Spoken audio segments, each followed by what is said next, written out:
Banamwe Pallaso ne Alien Skin olunaku olwaleero bagenzi ne basisinkana Captain Mukula era nga bwe bagenzi omusisinkana tebatudde ku tebo yemu nkiddamu tebatudde ku tebo yemu asoose nasinkanako family emu era nga bwasinkanye Pallaso tasisinkanye Alien Skin mu budde bwe bumu era nga Pallaso ono azze ne maama we ne taata we ne batuulanga family omwami ono n'abasinkana ate ne bahavinga some peaceful talk wabula nga te kyekimu basisinkanye ne Alien Skin naye ne boogera naye era ng'ebifaananyi bibyawo njagala musooke mubirabe wabula ate nkusomere obubaka Captain Mukula bwe yataddeyo ate ne Pallaso naye amaze n'amuddamu naye nga mukwano, this is Patricia's latest and it is Tricia here. Make sure that you don't forget to subscribe, like and share. Tap the notification bell obeere nga te ofuna notifications buli wenteeka video mpya kweno channel.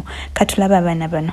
Ku mukutu ogwa X, Captain Mukula agambye bw'ati agambye, as the patron of Uganda Musicians Association, I had an excellent reconciliation session with the musicians, Alien Skin separately and Pallaso accompanied by his parents at my residence Bogolobi today, and I'm delighted to say that we are making great progress. Obwo bwe bubaka ate oba Captain Mukula era agambye nze nga patron wa Uganda Musicians Association mbaddeko ne session n'abayimbi bano ababiri Alien Skin ne Pallaso wabula mu budde obw'enjawulo wabula ye Pallaso azze ne bazadde be eno maka gange e Bugoloobi era nga ndi musanyufu okubagamba nti tulina we tutambuddeko.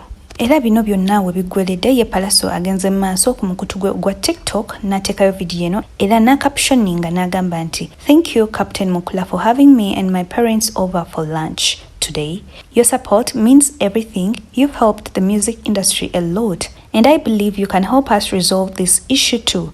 Let's work together for a fair solution. I believe in collaboration, not revenge. If we had your guidance earlier, we might have avoided this. Cheers to a successful resolution. Happy New Year. Bino byabachi? Sebo wakomekereza gamba bino byabachi?